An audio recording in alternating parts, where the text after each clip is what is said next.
Hello, hello, everybody. Hi, everyone. Hopefully, I've got this thing set up correctly today. Hello, everyone. This is Chris Wilson, and this is Midweek Motivation. Hi, Brenda Malloy. Thank you so much for joining. And Andy, thank you so much for watching. So, about last week, there were two things that happened last week during the midweek motivation last week. Two things happened. Number one, we were having a horrific thunderstorm that prevented me from going live at 5:30, so I pushed it out until 6:30. And then when I did go live, I had it on private, so no one saw it but me. So listen, guys, I figured out what went wrong with that. I have gone back and I made it public so that you can go back and watch it, because last week was phenomenal. The topic for last week was He'll Say It Again. And if you didn't watch it, please go back and catch last week's. Go over to my page, scroll down to last week's midweek motivation and watch it again. Watch that one. The topic again is He'll Say It Again. It was phenomenal. God really blessed me. Anyway, hi Tyrone. Thank you for watching. And Rosetta, thank you so much for watching. So, that's what happened last week. So, my shout out, I want to do a shout out for today. My shout out today is to, my girlfriends. I just absolutely love the girl groups that I'm a part of. And, I have some fantastic ones. Yeah, some are from high school. I have some from my church. I have some from various jobs I've been on. I have some, my sister-in-laws are part of one of my girl groups. I just love my sisters in love. It's what we call them, sisters in love. Thank you, Rosetta. She's one of my sisters in love who's sharing this video right now. And yeah, so I just absolutely love my girl groups. There are some so many side hurting laughing moments, just curled over laughing. And there's so many wonderful, moments of hugs and moments of straight talk, amongst these girls groups, and even some rebuke sometimes that comes, when we all get together with my girl groups, and I absolutely love it. So today I reconnected with a friend that I had years and years ago. I haven't seen her in many years, but I reconnected with Gloria today, and it was absolutely fantastic. We had wonderful conversation, catching up on each other's lives, and just speaking life to one another. It was absolutely fantastic. It was just a beautiful experience, and it was much needed. It was much needed. It was quite refreshing, actually, very refreshing to hear about some of the miraculous things that have taken place in her life since we last met, And y'all, meetups like that, they just let me know just how much God loves us. And it lets me know that God is working wonders in all of our lives, even while we're not in each other's presence. And I absolutely love that. Hi, Betty Conyers. Thank you for watching. And Betty is one of my friends from North Carolina. Speaking of girl groups, right? So yeah, we really had a good time today as we caught up on each other's lives. And, for that, I am just absolutely, truly grateful that God has allowed us to get together today and to schedule to do this periodically, because it was just that refreshing. So that's my shout out for today. That was my shout out. And today we're going to talk about our greatest fear. Our greatest fear. A few weeks ago, I had breakfast with another good friend and sister of mine, Nina Abdul Wakil. Listen, she is the LinkedIn expert.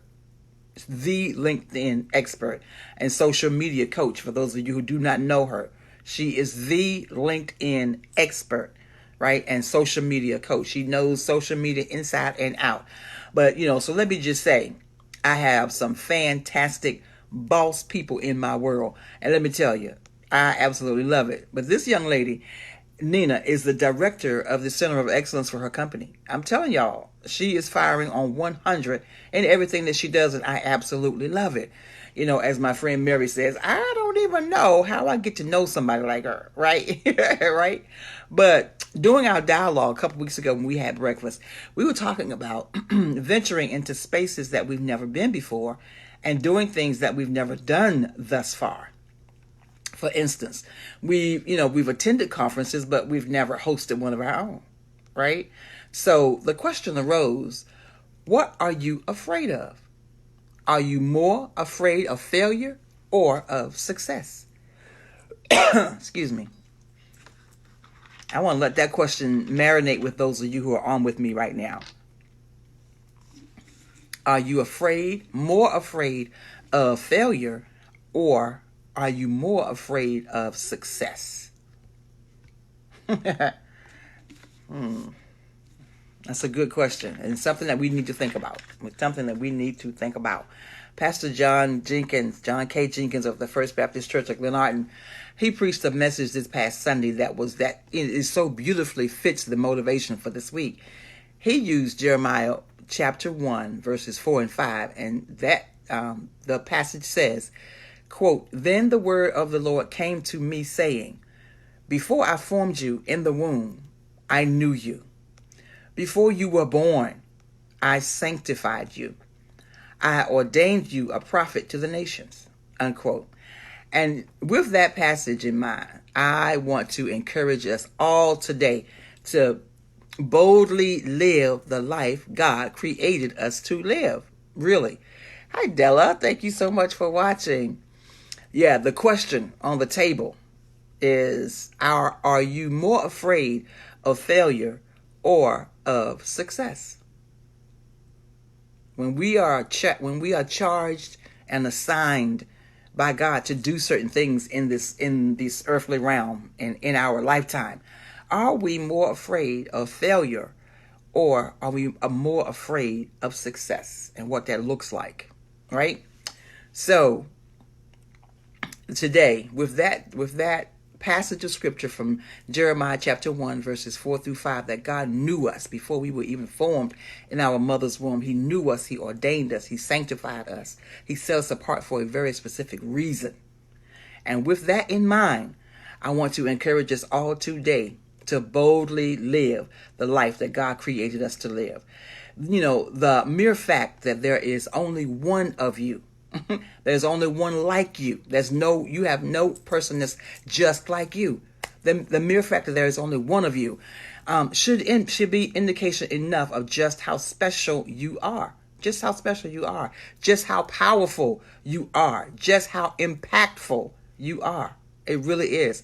Hi, Terrence Doctor. Thank you so much for watching. We so often shrink back from the things that are presented to us because we don't feel qualified, or we don't feel equipped, or we don't feel worthy, or we don't feel that we're up to the standard. We don't feel like we're pretty enough or slim enough or intelligent enough, and all those other things that we play in our own head. Hi, Sylvia. Thank you for joining. These are things that we play in our own head, or things that we allow the enemy to drop on us, right? And we go through those things. So let me assure you that, those thoughts, it is a device. It's a device of the enemy to plant those thoughts within us. We were created by the creator of the entire universe, of everything that we know. That is who created us. He created everything that there is. And yet we allow the enemy to make us think small or negative about ourselves. And he not only created us, but he created us in his image. But yet we allow the enemy to make us think small about ourselves, or to think negative about ourselves. If left to our original design, it is unimaginable who we would have become by now and what we would have accomplished by now if we were left to the original intent, the original design. If we didn't have these thoughts floating around in our head, if we didn't have this outside influence that comes in and make these suggestions about who they think we are, who we should be or who we should not be. If we were left to the original intent that God created us for, it is unimaginable who we would be and what we would have accomplished by now. It is only recent, let's say within the last 2 years, a year or 2 years for me, that I've even considered, the concept that I don't, step to the plate because my greatest fear is that I just might succeed. That over until the last 2 years, I never even considered, you know, uh, just how magnificent that could be. Because I let other things, I let the thoughts in my own mind, I let the thoughts that were fed to me by others, I let the thoughts that were fed to me by the enemy drive what I would do. So I never even thought about succeeding. I never even thought about what if I tried this and what if I did this. This thought was given to me. This thing was planted in my heart. This magnificent, this huge venture was planted within me. Suppose I tried it and it succeeds. Pew, wow, it just blows your mind, right? Failure has always been my first thought. So I did not try a lot of things because the first thought was failure. So when I took that out of the equation, hi, Miss Cecile, thank you for joining. When I took that out of the equation, then the only thing left that's hindering me is the greatest fear is, what do I do when I succeed? What do I do when I succeed, right? Hi, Ricky. Thank you for joining. Hi, McMeans Cobby. Thank you for watching. That's a daunting thought, that if I take on this new venture and it succeeds, then I've signed up for it. Basically, for as long as God keeps breathing life, right, into that venture, I've signed up for it. Right? Then we start asking ourselves the questions that could ultimately sabotage us. If we think about it too long, we'll sabotage this new venture, this new thought, this new idea. Am I up to the challenge? If this thing succeeds, am I up to the challenge? That's a sabotaging thought, guys. And another one, am I willing to do this every week for God knows how long? Or every day for God knows how long, or every month, once a month, however long that thing is that you've signed up to do, right? Another question, do I have what it takes to maintain this success now that I have it? Those are questions that come, and I'm going to tell you, if we entertain them long enough, they will sabotage us. They will sabotage this new venture that we have signed up for, this new thing that we have jumped into. This new thing could very well be bringing us life, could very well be the best thing since sliced bread, to us. But if we entertain those type of thoughts, it will sabotage us. Hi, Vets, Weaves, and Styles. Vets, Weaves, and Styles. Hello, thank you so much for joining today. So let me just tell y'all, when questions like this start to arise, the remedy is to just do it. Just do it. Because your flesh and the enemy is working overtime trying to get you not to. Simply because the enemy and your flesh is working overtime trying to get you not to do it. Right? Rosella says sometimes we need help from motivators like you. Life can weigh you down. Thank you so much. And you're right. And there are, and to your point, Rosella. Hi, LaShawn. Thank you for watching. And Lori. Hi, Sissy. Thank you for watching. To your point, Rose. Yes, we do need people in our lives that will motivate us. We do need people in our lives that will push us and encourage us to do those things that we don't think we are prepared for, those things that we don't think we're ready for, that we don't think we can even accomplish. We do need people in our corner that's going to support us and to push us and to make us to know that those things, that those dreams and visions and aspirations that the Lord has given to us, they are attainable. They are within reach. So absolutely, you are absolutely right. LaShawn says, hi, my grandma is watching too. Hi, Ann Hunter. Thank you so much for watching. Mwah, mwah, mwah. Hugs and kisses to you, Ann. Thank you so much for joining. You can chime in if you want to, right? So, listen, as I was saying, when these things come in to try to distract you, they try to sabotage you, these thoughts, that come in to say that you can't do these things, that you're not equipped, you're not intelligent enough, you're not smart enough, you didn't go to school for this, you didn't learn this, and, you have not been formally educated in this, that, or the other. But if God is breathing on it, then he wants you to do it. Hi, Angela Edwards. Thank you for watching. Then he wants you to do it. Then he knows that what he has planted down inside of you is enough for you to do it. And should you become knowledgeable about what you're doing? Absolutely. Should you go to school and further your education about things that you have signed up to do? Absolutely. But until those things are within within the scope of where you need to be doing what God has called you and placed you on this earth to do. And listen, he is the one who created you, so he already knows what's inside you. And as he brings those things out, you may not need a formal education, right? But again, when those thoughts come that you're not equipped, you're not ready, you're not prepared, let me tell y'all, that is the enemy trying his ever-living best to distract you from doing what you need to do. And so my remedy for that is to just do it. Just jump out of the boat and do it. That'll shut him up. Just do it, right? Because he's working overtime trying to get you not to do it. Take the leap of faith. Listen, answer the call. Accept the assignment. Take the job. Start the website. Write the book. Whatever it is. Release the song. Open the school. Start teaching the students. Host your own conference. Start the training course. Whatever it is that's going on in your life that you are feeling passionate about and you really want, and these things are to help others, just start doing it. Just start and watch what happens. Listen to the word, what the Lord said to Jeremiah. Thank you, LaShawn. I'm glad that this word is confirmation. You have a lot to offer. You have a lot within you that the world is waiting to receive, right? And you started going back to school. You started back, right? So you're equipping yourself for those things that God has placed in you. And I'm very proud of you. So listen to the word of the Lord to Jeremiah. He said, first, I formed you. Number 2, I knew you. Number 3, I sanctified you. And number 4, I ordained you. This is all in one sentence, guys. All in one sentence, right? And he did all of that before he formed you in the womb, right? Greatness is just lying dormant within each of us. That is, of course, those of us who may not be firing on all cylinders in the will, purpose, and plan of God right now. That greatness is just lying dormant within each and every one of us if we're not on course in the plan and the will of God. Lori says, cast vain imaginations. That is so right. Those things are vain imaginations that we allow to continue to roll around in our psyche, in our mind, in our heart, in our spirit, in our soul. That's sabotage.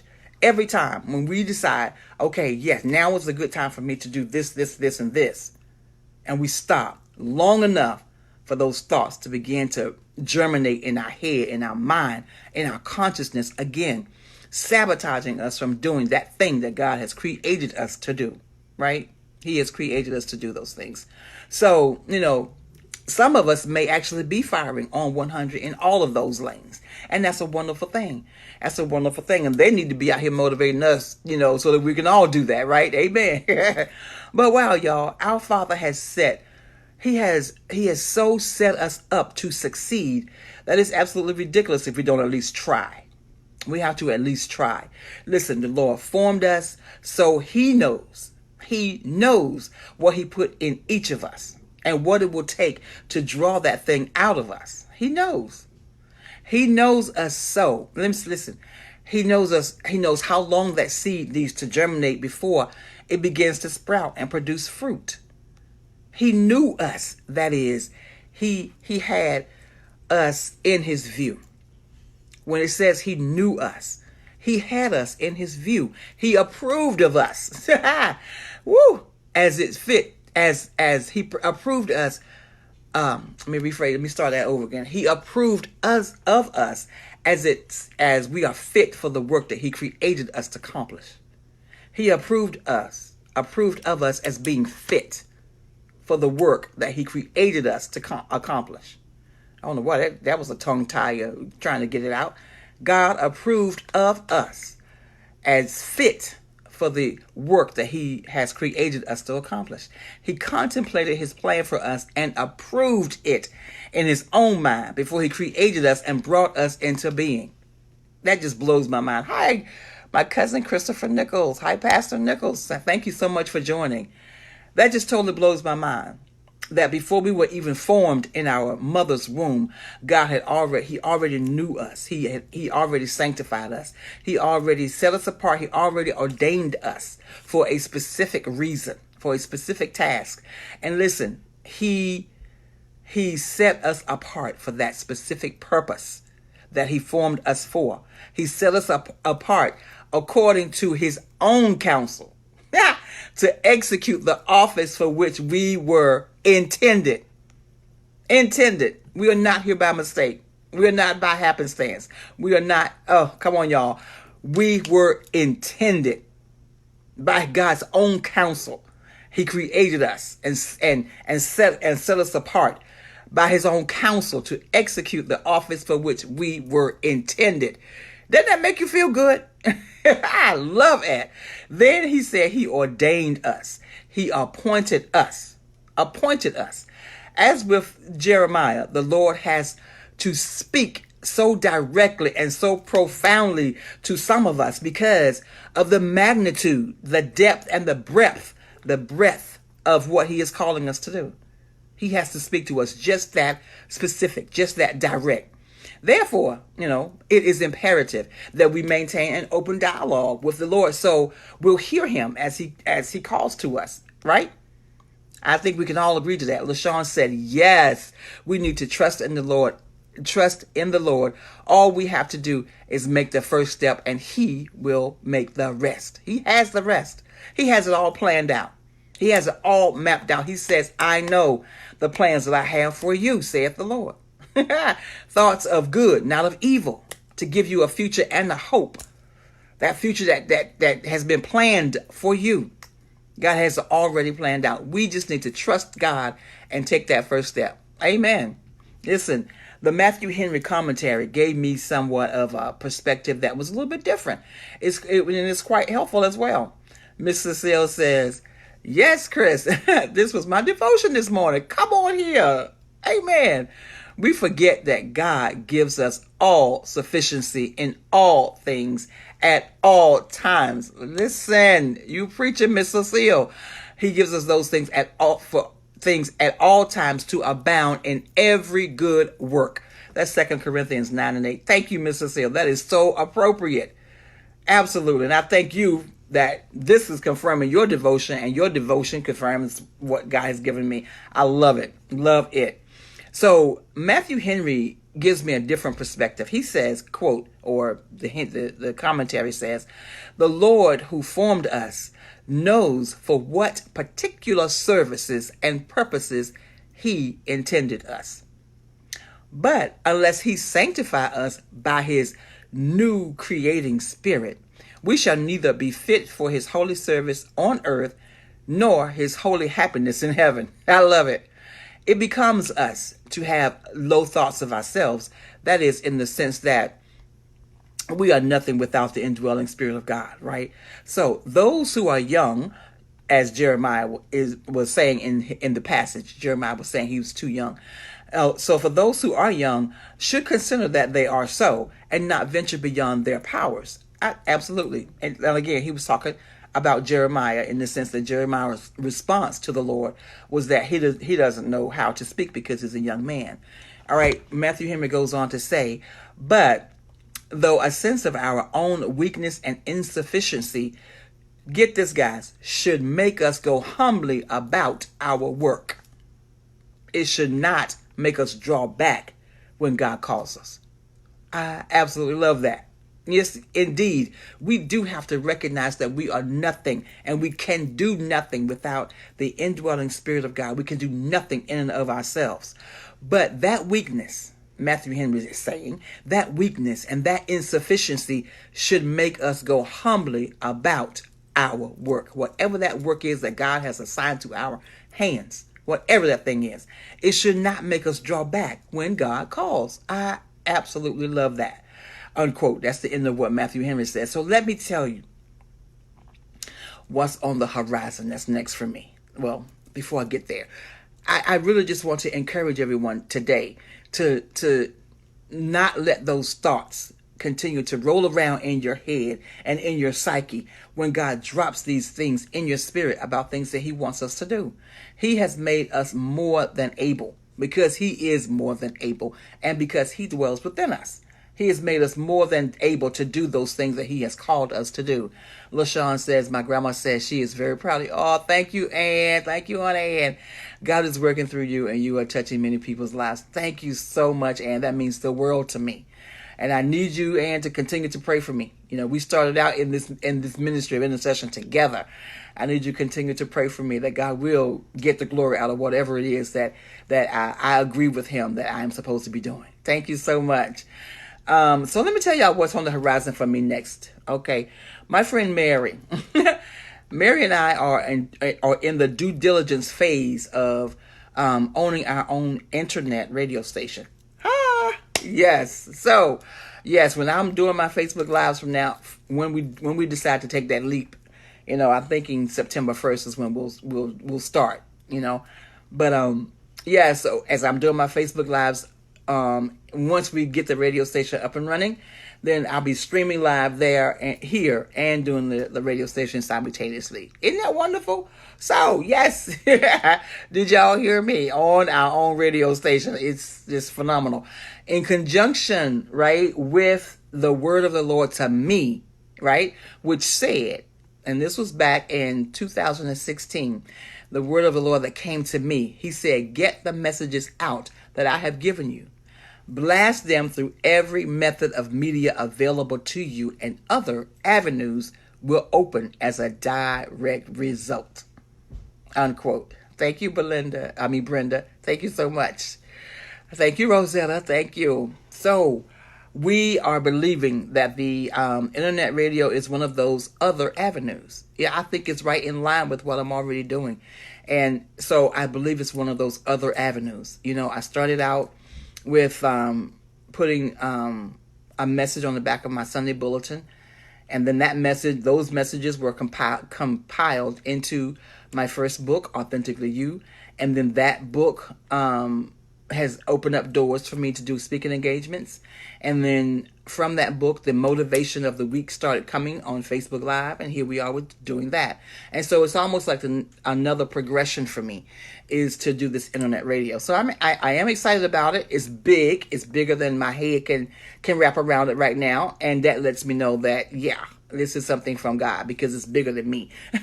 It's bigger than me. And I cannot wrap my head around the whole thing at this moment. So, y'all pray with us that we can do this and it will be a success. Okay? All right. Y'all be praying for this venture. And I will keep you posted as we learn more about it. There will certainly be opportunities for some of you to get engaged, with the radio station by having your own segment maybe.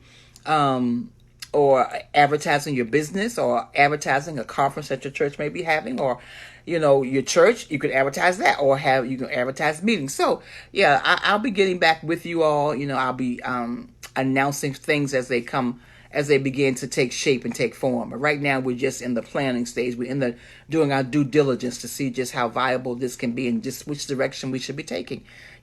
Some of you may even, want to have some of your own messages run from week to week. I'm good with that, That's all within the scope of what we're looking to do. But again, I'm a little ahead of myself right now. I'm just throwing out to you so you guys can, be praying with us about it. We just want to get this out into your spirit, so when we go live or reach out to you, for various reasons, there would be a call to action. And we want, to make sure that you can respond accordingly. So I want to give you as much information as I can give you as soon as I can give it to you. Thank you, Rosetta. Thank you so much. So, the day, back to the motivation for this week. The day after I had my breakfast with, thank you so much, Miss Cecile. Please be praying with us about that.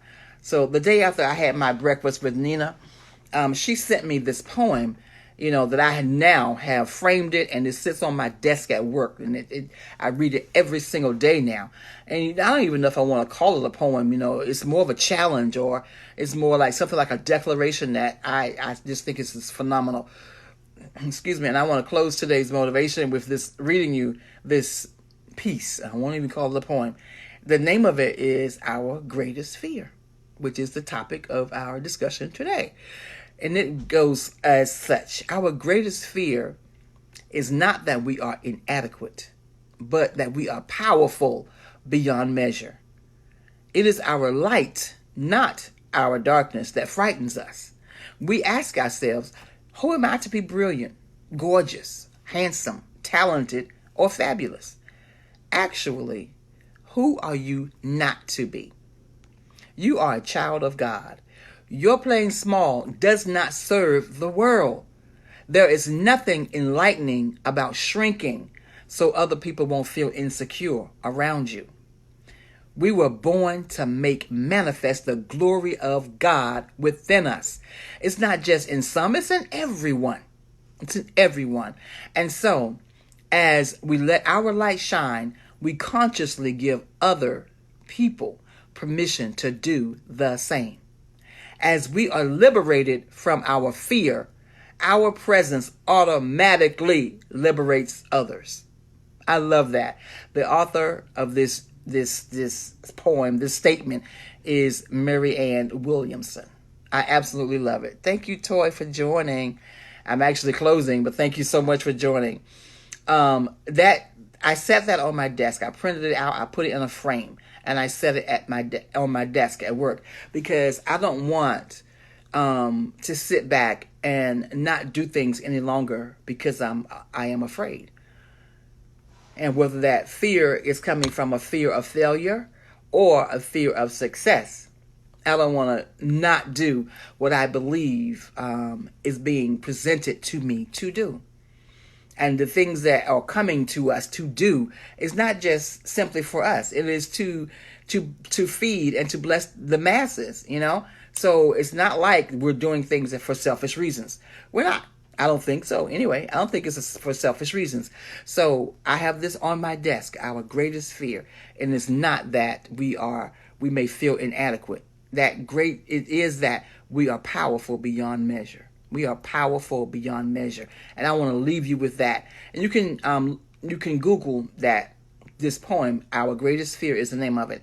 And you can read it again, over and over again, because it really will bless you. It has empowered me. It has given me a different view, a different perspective about some of the things that I have going on in my screen. You know, my movie reel. I have lots of things going on in my movie reel about things that I want to do before I leave this earth. I really do. And so this poem, Our Greatest Fear, is something that's going to help me, I hope, reach some of those other goals that are in my life. Hi, Larry Davis. Thank you for watching. And so it is 6:02, so I'm 2 minutes over my time today, guys. And thank you so much for joining today's Facebook Live, today's Midweek Motivation with Chris Wilson. Thank you so much for joining. And I will post the name of the poem, Our Greatest Fear, in the comment section when I upload this video. Thank you guys again for joining. I hope that you have a wonderful rest of your evening. And as I always say before I close, let's continue to make this our season to live out our reason. Continue to be authentically you. Thanks, guys. Bye-bye.